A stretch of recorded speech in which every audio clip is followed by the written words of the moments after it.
Oh, morning, Maddie. How are you? I get a kick out of thinking of you listening to these stories on your back in a massage parlor. That tickles me for some reason. I'm a little rough this morning. Please forgive me. I have to go do my 90-day report at immigration today. And it's a few days early because I think some news is going to break over this weekend, which will close all the Thai government offices, and that'll put me beyond my date. So I know there's a leeway, there's a grace period, but I'm just nervous and anxious and antsy. Any encounter with authority leaves me nervous and anxious and antsy. So I woke up at 3:30 this morning because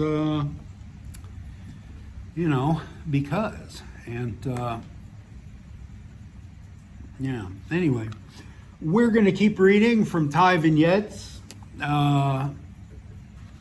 This is a story called Eating Raoul. I like this story. This is about a friend of mine named Randy Reynolds. He was a real good friend of mine. When I was a teenager, Randy introduced me to D&D, Dungeons and Dragons. I got into that for a while, and Randy was a sweetheart of a guy. He was about 350 pounds, I think, maybe 5'11", an inch under 6 feet. He had a real bad weight problem, and eventually it did take his life, the weight. And I heard the news of his passing and wrote this story. It's called Eating Raoul. Raoul minced into the woolly gastropod bar with that funny walk of his, smelling of aftershave and breath mints, as he took the bar stool next to the cash register. He ordered a plain soda water and ran a hand through the synthetic hair he has styled every Thursday. He smiled at the regulars with obviously capped teeth, but he kept sneaking looks at himself in the mirror behind the bar.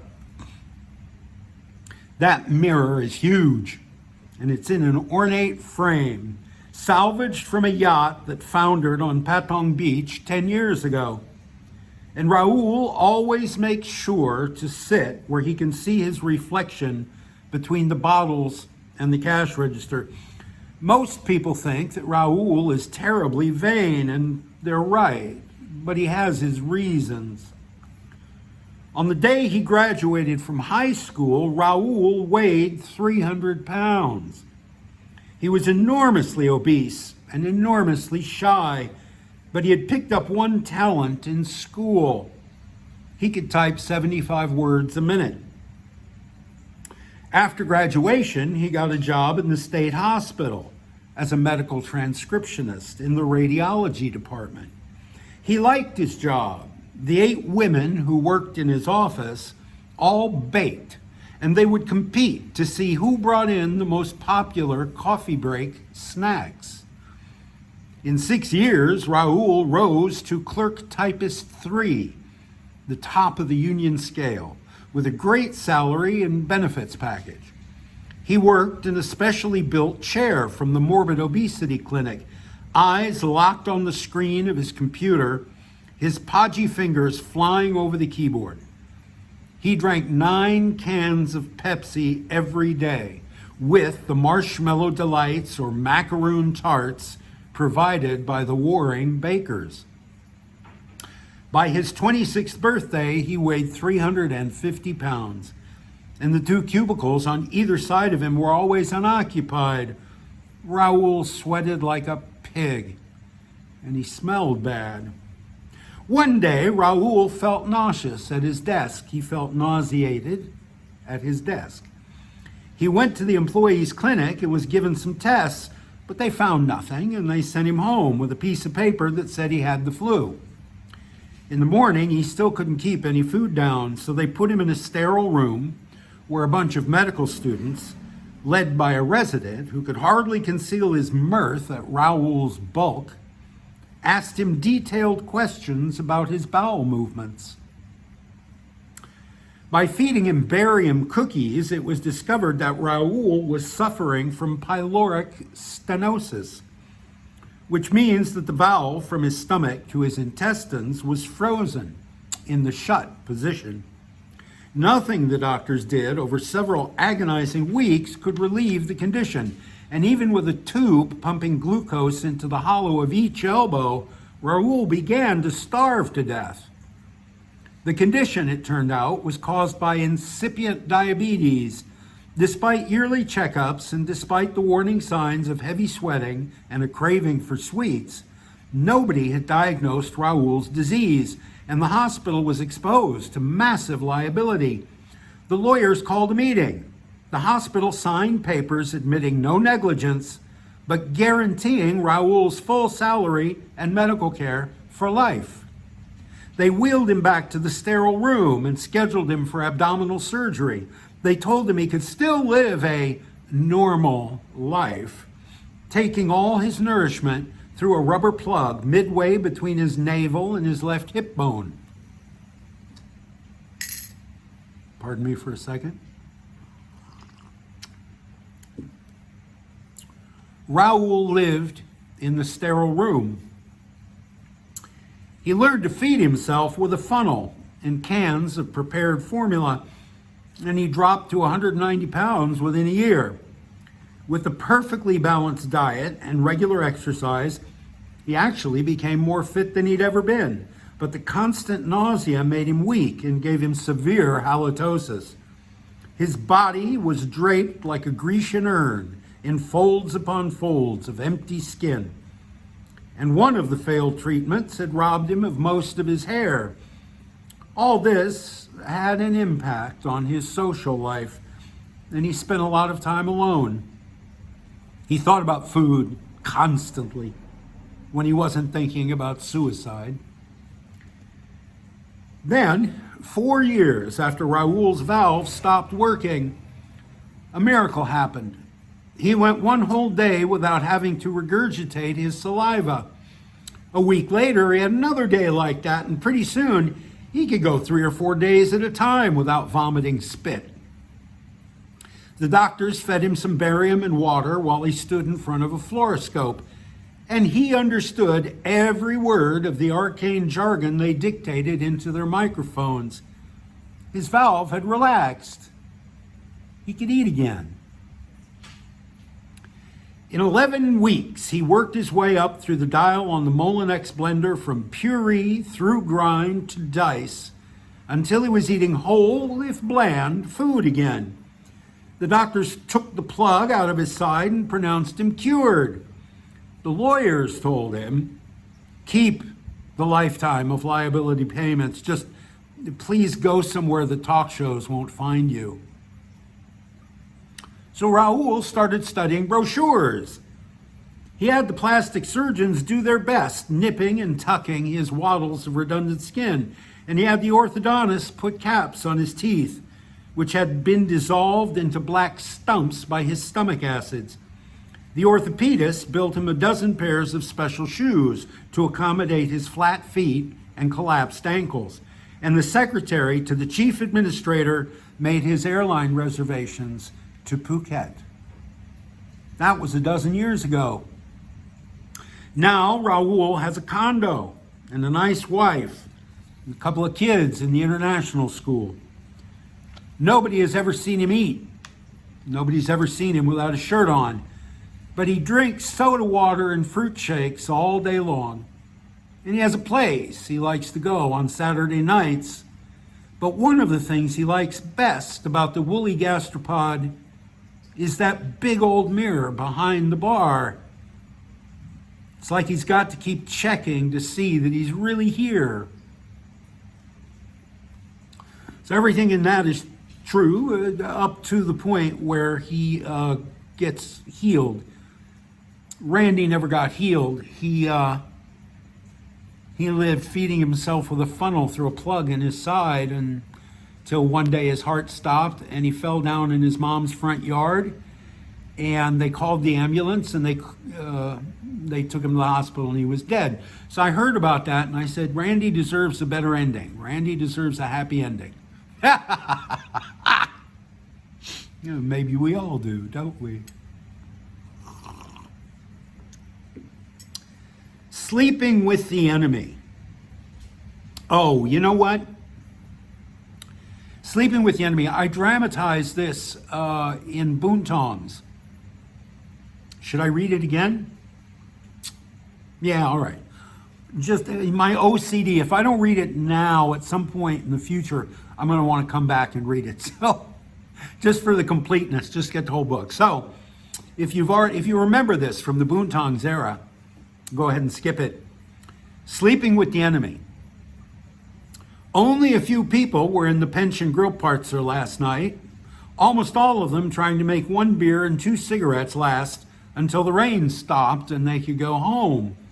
Ying, the obese bartender, was listening to the radio, and in the back of the room, Kevin was shooting pool alone. Kevin always shoots pool alone, because nobody likes Kevin. Kevin's girlfriend, Nit, was seated at the end of the bar, staring off into space and compulsively picking skin from the corners of her fingernails. She had a glass of water in front of her that Ying had given her, and she was trying to make that water last as if it was a beer and 2 cigarettes. Nobody's ever seen Kevin buy Nit a drink. Kevin is somewhere in middle age, of middle height and middle weight. In fact, a weak chin is his only distinguishing feature.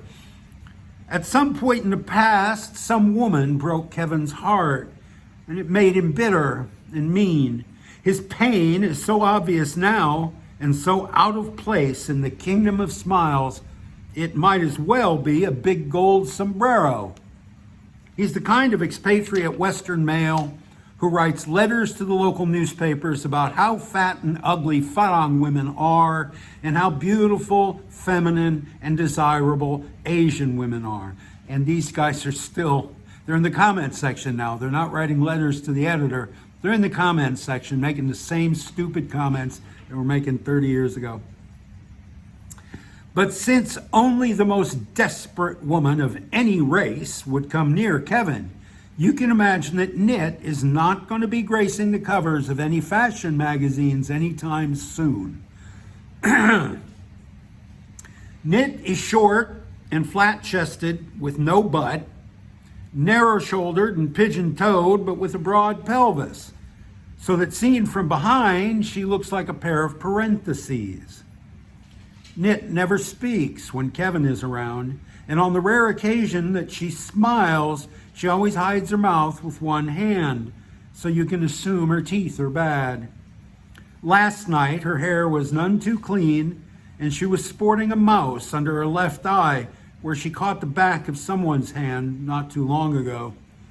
She had on ratty shorts and a t-shirt advertising the go-go bar that Kevin patronizes when his dividend check comes in the first week of every month. She had exhausted the epidermis on her fingers and was compulsively scratching a mosquito bite on her calf when the German backpackers came running in out of the rain.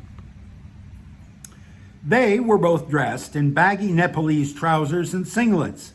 They both had their long hair done in cornrows and beads, and it was obvious that neither one of them was wearing any underwear. Even though he was carrying a backpack which appeared to weigh more than Jupiter's smallest moon, the boy took his girlfriend's elbow and helped her across the wet floor of the bar to where she could flop, all giggles and unrestrained fluid dynamics, into a wicker sofa.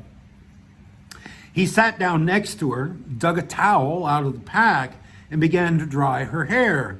When he was finished, he draped the towel across her shoulders, and then the two of them huddled for warmth over a map of Phuket.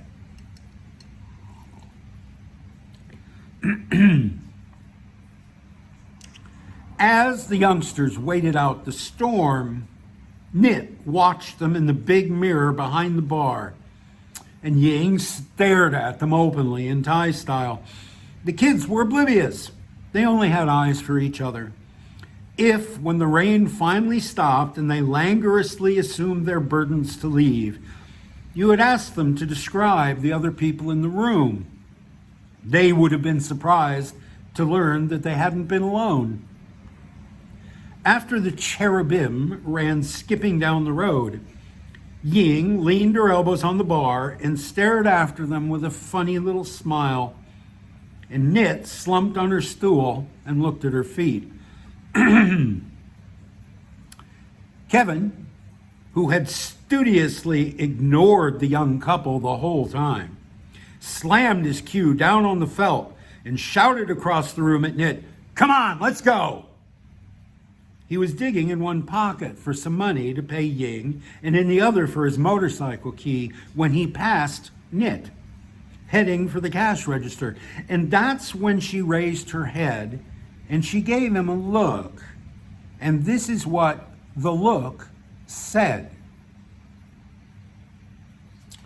Someday, when you're sitting in your big easy chair watching TV and you scream at me to bring you another beer, I'm going to come up behind you, wrap my left arm around your neck, and with my right hand, I'll slip an ice pick into the gap between your skull and your first cervical vertebra, and I will push until the point of that ice pick comes out through the bridge of your nose. Then I'm going to pack my things, lock up the house, and go live with my cousins in the country. The look was so clear and so eloquent that it would have reduced children to tears and sent dogs scurrying under tables if there'd been any in the pension grill parts last night. Only Ying saw the look, and she gave Knit a look of her own that said, "Make sure you tell the neighbors he's gone on a visa run, sister, so they don't come check the house until they notice the smell." Kevin dragged his bike out from the line of parked vehicles, started it, and shouted at Knit, "Come on, the football starts in 10 minutes!" without ever noticing that his rear wheel was in a pothole, and Knit would have to walk through a mud puddle to reach the pillion seat. He gunned the motor and shot out into the street before Knit's feet were on the pegs, spraying her back with dirty water. He never saw the look. Just like he'll never see the ice pick. Revenge is a dish best served cold. I don't remember writing this, but that would have been some incident that I observed. But I like that story. It's a little vignette of something emblematic of Phuket, and that was the point of this book. Oh, all right. This next story is called Shogun. And it was inspired by reading Alex McDonald's book, Bangkok Editor, which is his memoir of starting the Bangkok Post in 1946, right at the end of World War II. And Alex McDonald was huge in Thailand. He was an American. He'd been parachuted in during the war, brought to Bangkok by the Free Thai, and he was the SOS, which was the precursor of the CIA. He was their man in Bangkok for the end of the war and the handover. And by the end of the war, he was playing tennis with the head of the Japanese garrison in Bangkok at the polo grounds. Everything was that casual in Thailand. They weren't at war. So at the end of the war, they had all these big concentration camps around Bangkok that were full of Brits and Americans and Canadians and Swedes and Persians and every other stripe of ally.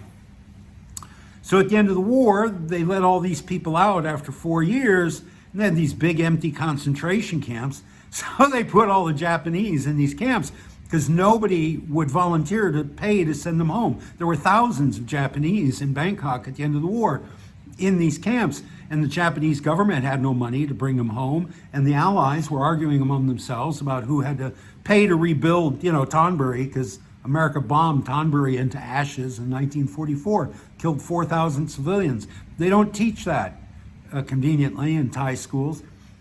But anyway, these Japanese were just languishing in these prison camps. And Alex McDonald bought 2 Japanese printing presses to start his newspaper, the Bangkok Post, which was going to be his cover story for working for the CIA for the next 10 years in Bangkok. And nobody knew how to run these presses except two Japanese printers who were in the camps. So being the CIA's man in Bangkok, he could have anything he wanted. So he went to these two Japanese guys and said, do you want to come out and help me? And they said, yeah. And those two Japanese guys ended up staying in Bangkok and having families and living there the rest of their lives. And so I thought about, well, there's children and grandchildren in Bangkok now who are partially Japanese, who speak Thai, who are culturally Thai, but they trace their heritage back to World War II. A lot of that is explained in the story. There's something very fascinating about Alex McDonald I'll tell you at the end of this story. If some of this is repetitive because I just told it to you, please ignore that part. Shogun, Kenji, was born in Thailand. His father came here in 1942 to run a printing press for the Imperial Army, printing out propaganda in Thai. Wartime rationing made paper scarce here, and the tracts on the greater Southeast Asian co-prosperity sphere that Kenji's dad cranked out were in big demand. Granted, most of them ended up wrapped around fish or tobacco, but it kept the printer in his print shop and out of the jungles. In 1945, he was put into a concentration camp, while the Thai, American, British, and French governments argued over who was to pay to send all the Japanese home. He languished in the camp for a year, and then one day an American named Alex McDonald came to see him. Yeah, I'm not going to repeat all this. Yes, I am, because for completeness' sake. McDonald had purchased the Japanese printing presses as war surplus from the Thai government. He planned to start the kingdom's first daily English newspaper. However, the only person who knew how to run the presses was Kenji's dad. McDonald said that he had permission from all four governments to take Kenji's dad out of prison to help start the paper if he was interested. Kenji's dad came from Nagasaki. There wasn't much to go home to. He stayed in Thailand for the next 40 years. Kenji was born in Bangkok. His mother, a 17-year-old war orphan and mail-order bride from Osaka. Kenji's father brought him up Japanese and gave him a thorough Japanese education at home to supplement his Thai public school studies. At 17, Kenji went to university in Tokyo. And after earning a business degree, he went to a dojo in Okinawa to get a black belt and appreciation of Bushido. Since returning to Thailand, Kenji has been the local agent for a Japanese consortium, investing excess yen in hotels, factories, real estate, golf courses, the occasional island, and of course shooting ranges. Last week, Kenji came to Phuket to look at a half-built beach resort that needed an infusion of hard currency. He diagnosed the patient in one day, wrote a prescription in the form of a check from the Nippon Standard Bank, and he was through with business. He returned to his hotel, showered, put on a fresh suit, and he went out to see the town. Outside the hotel, he found a tuk-tuk and asked to go to a karaoke bar that a friend had recommended. Now, tuk-tuk drivers in Thailand generally like Japanese people. They think Japanese people are polite, love a party, and have more money than God. A prejudice that was close to truth in Kenji's case. But those same tuk-tuk drivers have very little time for foreigners who live in Thailand. They prefer tourists who come for just as long as it takes them to reach the limit on their credit cards. And even then, they'd rather we just stayed home and sent a check. So when Kenji gave the guy the address of the bar, he did so in English. The driver grinned when he saw Kenji coming, as if he could see his son's college education written all over Kenji's face. When he took in Kenji's clothes, shoes, and watch, he started thinking of medical school. He ushered Kenji into the back of the tuk-tuk and sped off. A minute later, they pulled up in front of a gaudy massage parlor. The grinning driver tried to pull Kenji out of the cab with the help of a liveried doorman, who no doubt thought his tip would be enough to send his own son to technical college. But Kenji resisted and demanded to be taken to his karaoke bar. The driver pouted, but since Kenji was still using English, they took off and left the doorman coughing in black exhaust and ruining his bad luck. They spent the next half hour speeding from one massage parlor to the next, each one seedier than the last, as the driver struggled valiantly to earn a commission by bringing in this big fish.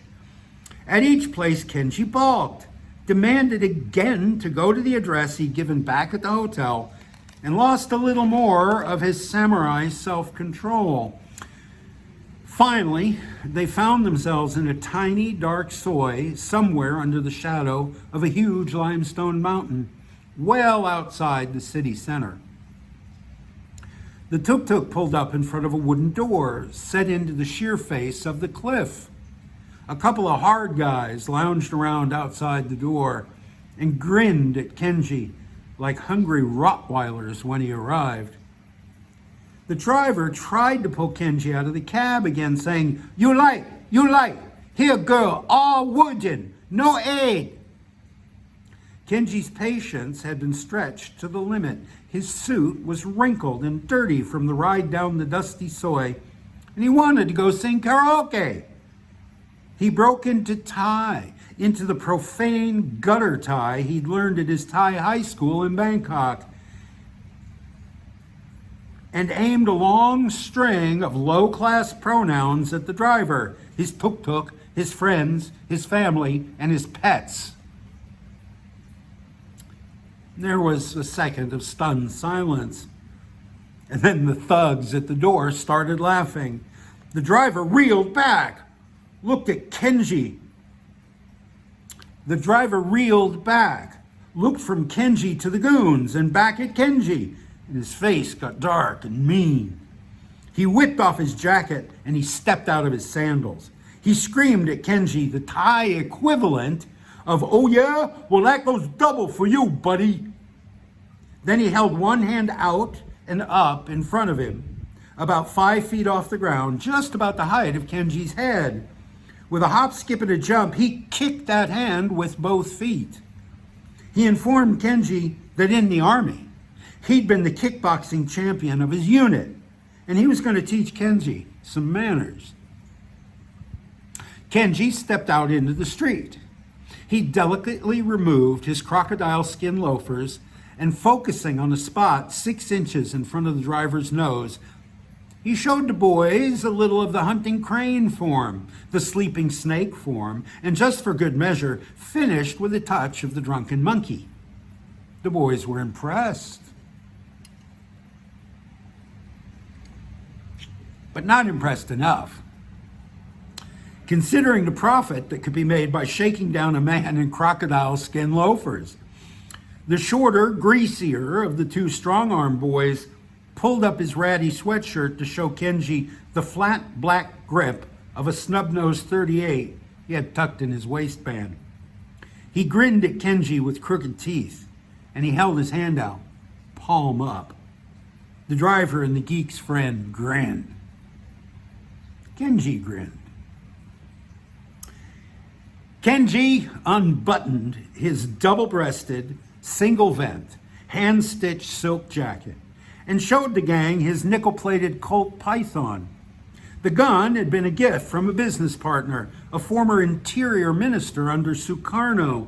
The tooled leather shoulder holster was a present from an American movie star who has since gone into politics, and the special armor-piercing bullets he loads with come from a chubby Japanese whose body is covered in formal tattoos and who lacks 2 fingers from his left hand. Kenji says that if the gun ever fails to impress anybody, he can always just show them his address book. The crook who was packing heat slowly dropped his sweatshirt and backed away, digging a finger in his ear and mumbling. The second banana just stood and stared, his jaw slack and his hands shaking. The tuk-tuk driver stared too, but his stare was one of admiration, not fear. He said in a breathless whisper, "Soy ma." It's beautiful, he said, truly beautiful. He then knelt down and picked up Kenji's shoes. On his knees, he fitted them gently over Kenji's feet. Then he ushered the Japanese into his cab again. This time he took him right to the karaoke bar. Kenji spent a happy couple of hours harmonizing to Michael Jackson and the Supremes, and when he came out, the same tuk-tuk was waiting for him. Back at the hotel, the driver refused any payment. He asked Kenji how long he'd be on Phuket. Kenji said 2 more days. There was a fleet of fishing boats up for sale, and he wanted to check it out.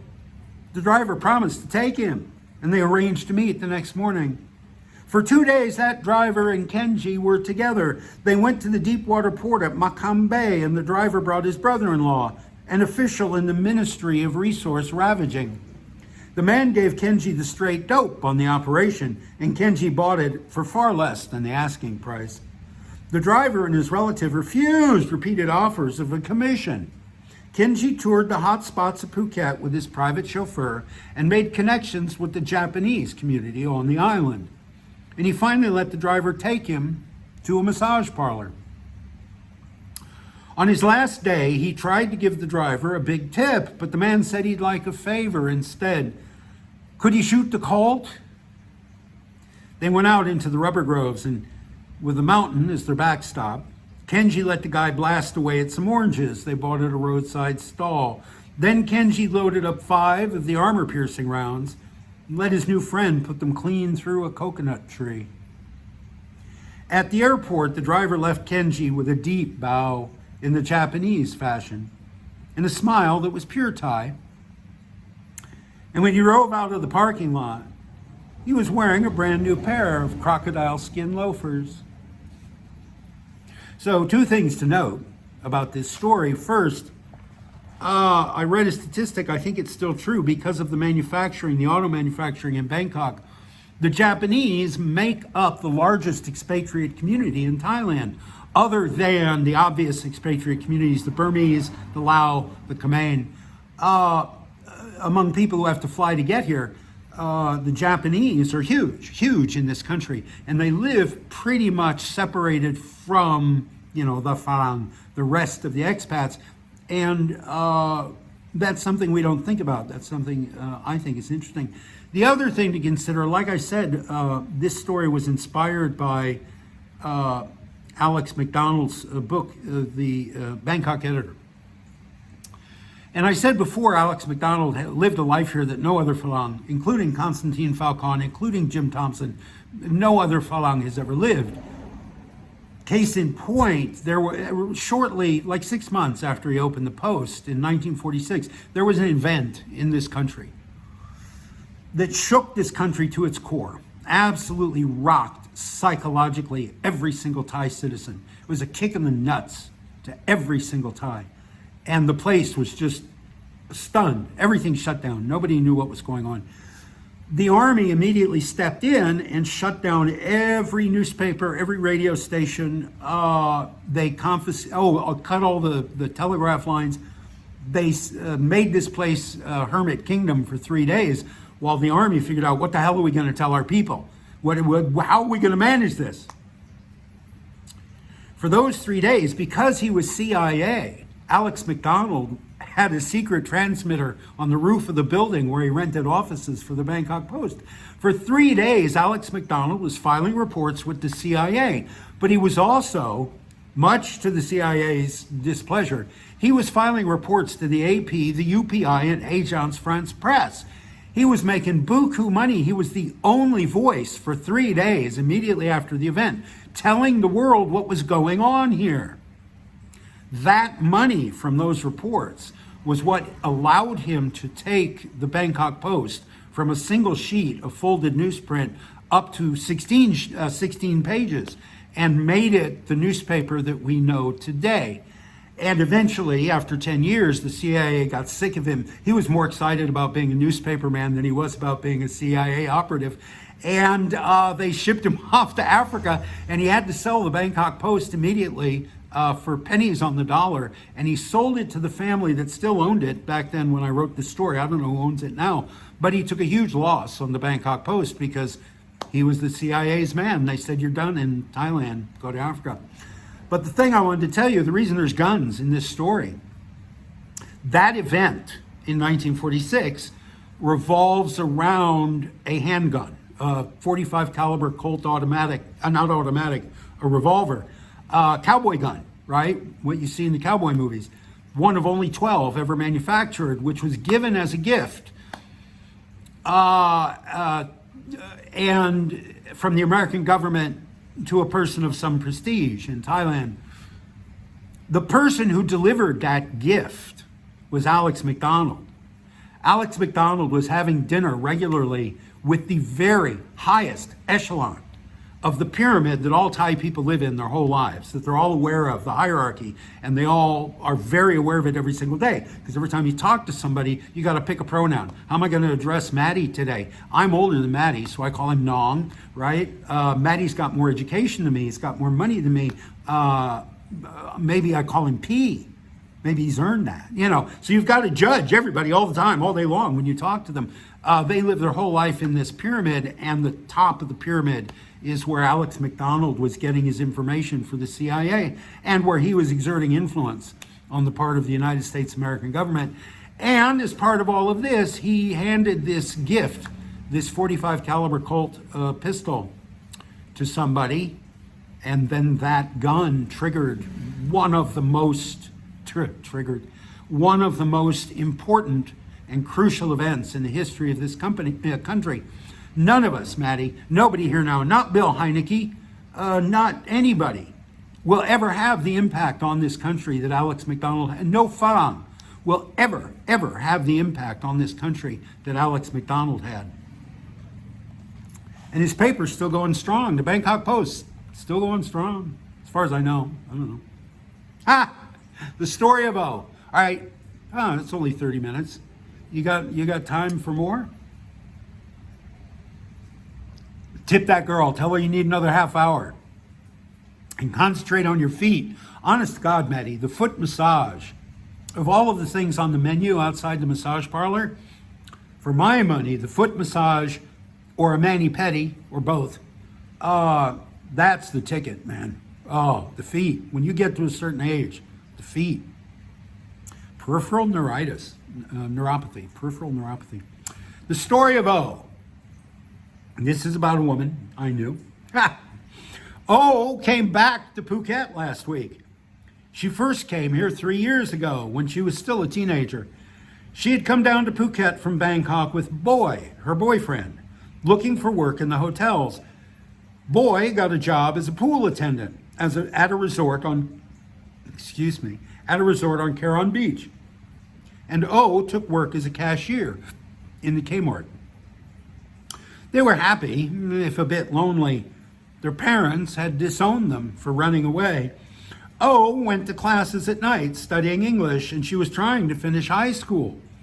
And they put a little money in the bank, and they talked about getting married. Then Boy met a young Japanese tourist by the pool, a secretary in a Mitsubishi plant in Tokyo. And suddenly he was no longer interested in O. He moved out of their bungalow and into one with the Japanese girl. And O found that her pitiful salary at the market wouldn't cover her expenses. She held out a few months. Then one night she put on a halter top and short shorts, and she went out to the bars. And she began her new career. It's a common path. A well-trodden path. She moved in with 3 older girls and tried to keep up her studies. Every evening, while her roommates watched the evening soap operas on Channel 7 and did their makeup, O drove into Phuket town and attended school. Then she zoomed back to Kata, changed from one uniform to another, reaching the bar just a half hour behind her friends. Almost overnight, O changed from a sweet, naive schoolgirl into a hardened, cynical, and fairly mean bar girl with a tattoo of an elephant on the back of her neck. She began to specialize, as many freelancers do, in a particular nationality. In O's case, it was Italians. She took lessons in the language from girls who'd been to Italy, and she learned the names of all the different pastas on the menus of Caron's Italian restaurants. Before long, she was going for a week at a time to Samui with her guests, sometimes with groups of them, and receiving lira in the mail. She was frugal, and she was smart, though she had quit night school. And she even made money by selling the foreign stamps to collectors. You know, back then, if you wanted to send a girl money, you had to put it in an envelope and send it. You could wire transfer from the bank, but most men just put money in an envelope. About a year ago, she met a man in his 50s who runs a factory that makes sexy lingerie in Bangkok for sale in the European market. The man took her to a bungalow on Nai Han Beach for a week, then on a yacht trip to Langkawi, then back to Bangkok. Her friends didn't see O after that, but periodically a postcard from Genoa or Milan would make the rounds of the sisterhood in Kata. O wrote that she was continuing her education again, this time in a secretarial school. They lived in a condo overlooking the most exclusive golf course in Bangkok half the time, commuting between there and a villa on the Via Veneto when her sugar daddy went home to sell his skimpies. Eventually, she said that she was working as his personal secretary, taking intensive language lessons along with instruction in bookkeeping, stenography, and typing. The last time anybody heard from her, she said that she was converting to Catholicism, and they planned to marry early next year. The Signor told his friends and family that he'd met O when she was a stewardess for Cathay Pacific. And looking at her and listening to her, it's certain that nobody had any reason to doubt him. She'd been in the bars for only about a year, not long enough to forget how to act respectable. Then, last Monday, O showed up again on Phuket. She went from bar to bar, visiting her old haunts and her old friends. She gave everybody gifts of expensive lingerie and asked in return only to be invited to the homes of her old co-workers for an afternoon or an evening.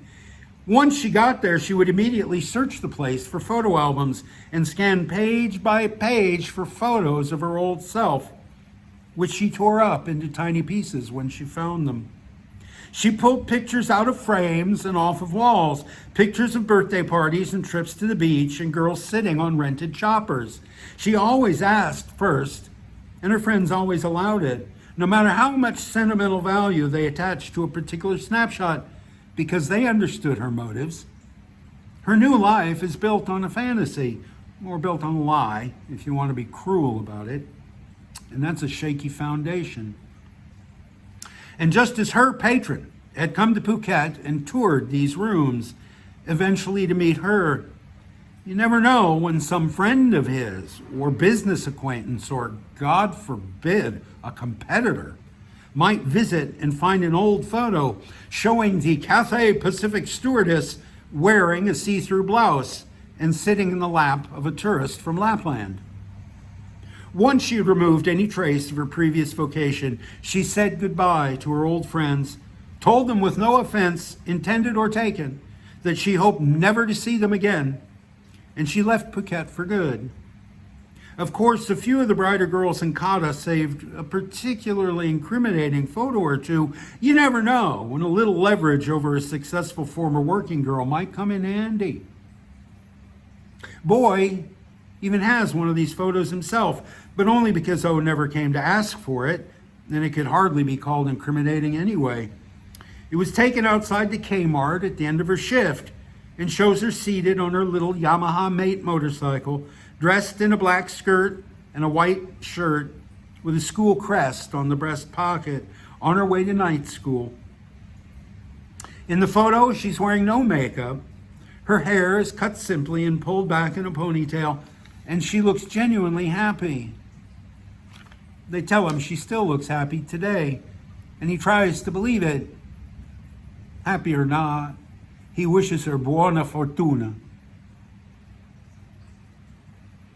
Yeah, she's very wealthy now.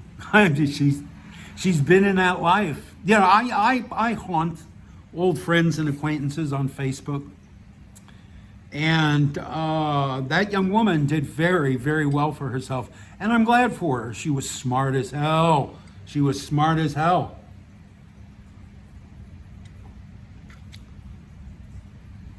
I wish her buona fortuna too. She doesn't need it. She's doing better than me or anybody watching this. Yeah. Lifeboat. Oh, okay. This is about my neighbor, Ivan. I had a good friend named Ivan, an Aussie guy. In his pre-Phuket, it's called Lifeboat. In his pre-Phuket life, Murray was a Wall Street investment banker with a designer label wife, an athletic 16-year-old son in prep school, and an anorexic 14-year-old daughter in therapy. He was good at his job. The Reagan years were good to him. And by his 40th birthday, Murray was quite wealthy. On that day, he drove his wife up to Newport to show her a birthday present he'd bought for himself. It was a 51-foot Juno yacht named Fixed Interest. And Murray said he was ready to retire and show his wife the world. She said she was ready to see the world, but she wanted to see it with Andre, her personal trainer. New York is a community property state, and in order to give his wife the 50% of his assets required by law, Murray had to liquidate. He sold the brownstone on Park Avenue. He sold the refurbished farmhouse in the Hamptons. He sold the Cadillacs and the Marc Chagalls. He sold the tanning salon in California and the fish cannery in Alaska. He gave his Armani suits to the costume department of an off-Broadway theater and his collection of first editions to the public library. When the great fire sale was over, he put half the proceeds into a trust fund for his kids and wrote his wife a check for the rest. Before he left his office for the last time, Murray emptied his wall safe into his briefcase, taking a few things the lawyers hadn't known about: a stack of Krugerrands and gold eagles, a block of 100-year-old Guyanese one-penny stamps, and a bearer bond or two. On the way to the train station, he had the taxi stop on Fifth Avenue, long enough to drop his gold wedding ring into a beggar's tin cup in front of Rockefeller Center. He set sail on the 4th of July, 1985. He carried on the boat a year's supply of liquor and a grudge against women. Both lawyers and the judge in his divorce had been female. By late November of 1986, Murray was making his way up the Malaysian coast, on his way to Madras and Sri Lanka. The Fixed Interest was listing to port, and her sails were stained and torn, and Murray had an ingrown nail on his left foot that made his big toe the color and size of a ripe plum. He was sick of the sea and sick of his own company. His liquor supply was down to one duty-free bottle of Southern Comfort and half a case of Tiger beer. He dropped anchor in Nai Han Bay, checked into the yacht club, and had his toe attended to. As he sat on the balcony of the club with his throbbing foot up on the railing, watching the early arrivals for the first King's Cup regatta fill the bay around Fixed Interest, he had no desire to ever board her again. He was also in fairly serious financial straits. There hadn't been all that many Krugerrands in the office safe, but with all the high rollers at the regatta, selling his yacht was not at all difficult, and Murray checked out of the club and into a house in a nice middle-class neighborhood with a tidy nest egg in the Thai military bank. He had enough money to sit and think about what he wanted to do for a few years, anyway. He liked Nai Han Bay very much, and he bought himself a bicycle so he could ride over there and swim. He became a daily fixture on Chow Pha Road, sunburned darker than any Thai, pumping along with legs thicker than a rickshaw puller's. As the years went by, he grew mellow, talking little, but always willing to listen. The staff at the yacht club all knew him, from the general manager to the guy who sweeps the driveway. And after lunch on most days, you could find him on the veranda, nursing a beer and charging his battery for the ride home. He never put his feet up on the railing anymore. He'd been here long enough to know better. A year ago, Murray started dating Ning, the 40-ish woman who runs the post restant window at the post office. Most evenings, she could be seen cooking his dinner on his Weber grill, the only thing he brought from the house in the Hamptons. She arranged maid service for him and got the house looking livable instead of lived in by gypsies. And without any fanfare or local gossip, one day she just moved her things in. These days, Murray skippers other people's yachts, either in the regatta or running charters down to Singapore. He's acted as agent on a couple of boat sales.